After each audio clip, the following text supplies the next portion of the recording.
Shalom,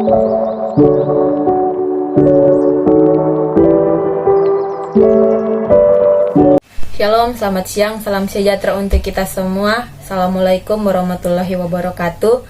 Halo, perkenalkan nama saya Loren Lalura, NIM 2267201006. Saya dari Universitas Pembangunan Indonesia Manado, semester 1, Fakultas Fisip, Prodi Ilmu Sosial dan Politik. Saya di sini akan mengapresiasikan tentang sejarah dan perkembangan bahasa Indonesia. Sejarah dan perkembangan bahasa Indonesia. Perkembangan bahasa Indonesia, lisan maupun tulisan, berkembang mulai pada saat terbentuknya, yaitu pada 28 Oktober 1928 bersamaan dengan momen Sumpah Pemuda. Setelah terbentuk, bahasa Indonesia terus berkembang seiring berlakunya ejaan Van, Melindo, bahkan hingga ke ejaan yang disempurnakan.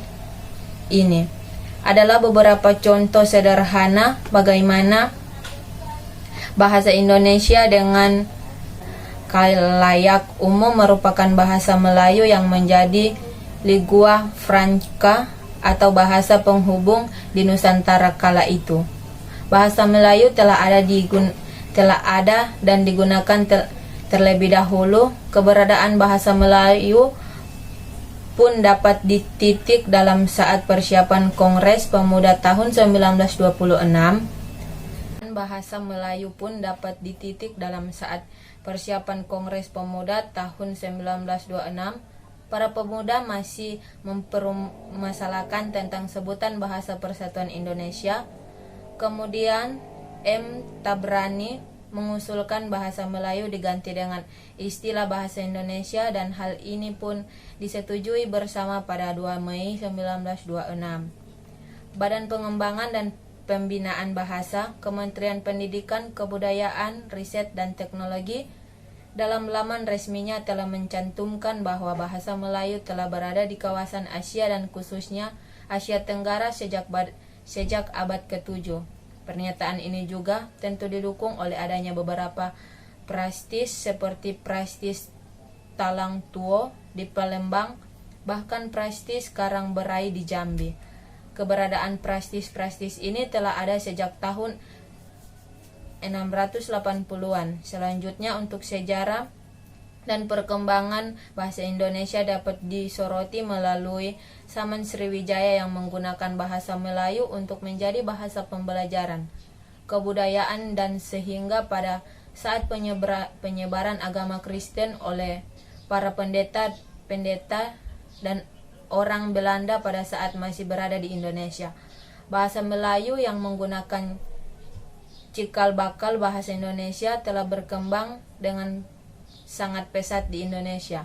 Bahkan sebelum bahasa Indonesia pertama kali resmi diumumkan pada Sumpah Pemuda, bahasa Indonesia sejak dahulu telah membentuk bahasa dan persatuan keberagaman yang ada di Indonesia yang memiliki tingkat kemajuan yang sangat tinggi.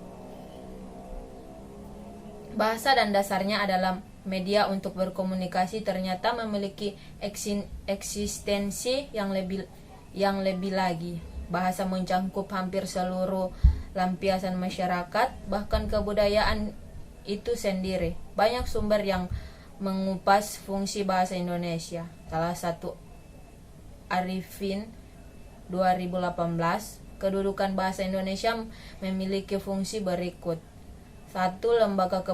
Lembaga kebangsaan. Bangsa Indonesia mencerminkan setiap nilai-nilai yang dimiliki oleh bangsa Indonesia. Yang kedua, lembaga identitas nasional.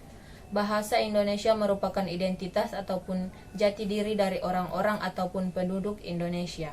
Yang ketiga, alat penghubung antar warga negara, antar daerah, dan antar budaya. Bahasa Indonesia menghindarkan segala aktivitas yang dapat menimbulkan kesalahpahaman di tengah masyarakat yang majemuk.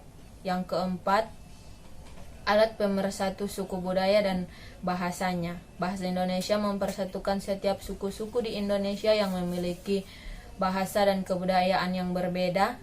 Dengan total 700 bahasa daerah, bahasa Indonesia pun menyatukan. Dengan demikian, peranan bahasa Indonesia adalah krusial dalam menunjang bangsa dan negara serta setiap daripada rakyat Indonesia. Perkembangan bahasa Indonesia telah melalui sejarah yang cukup teramat panjang. Melalui kilas balik sejarah yang telah dipaparkan di atas, dapat dengan jelas diketahui bahkan Indonesia telah menjadi begitu kuat hingga saat ini karena telah melalui proses yang unik.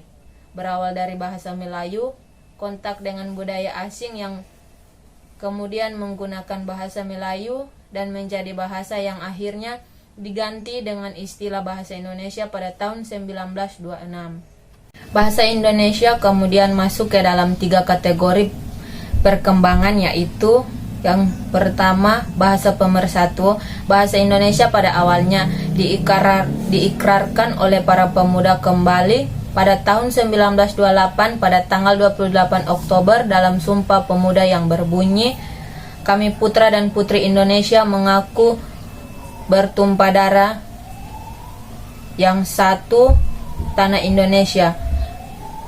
Kami putra dan putri Indonesia mengaku berbangsa yang satu bangsa Indonesia. Kami putra dan putri Indonesia mengaku menjunjung bahasa persatuan bahasa Indonesia." Dengan sangat jelas bangsa Indonesia pertama kali digunakan ataupun diikrarkan sebagai bahasa pemersatu pada butir ketiga bahasa Indonesia, kemudian mulai diterima oleh masyarakat Indonesia. Bahasa Indonesia juga dapat tercermin dari diadakannya Kongres Bahasa Indonesia KBI pada tanggal 25 sampai 28 Juni 1938 di Solo. Yang kedua, bahasa resmi negara bangsa Indonesia menjadi bahasa resmi yang digunakan selama 54 sejak ditetapkan dalam pasal 36 Undang-Undang Dasar 1945 pada tanggal 18 Agustus. Hal ini ditandai dengan pembacaan teks proklamasi oleh Ir Soekarno dan Muhammad Hatta yang membuat fase awal bahasa Indonesia sebagai bahasa pemersatu menjadi bahasa resmi negara. Adapun pengertian ejaan dari ejaan Van Opheusden dari masa jajahan Belanda menjadi ejaan Subandi karena dianggap lebih menunjang rasa nasionalisme yang tinggi. Yang ketiga, bahasa internasional. Bahasa Indonesia sebagai bahasa internasional merupakan fase lanjutan dari 2 fase yang ada.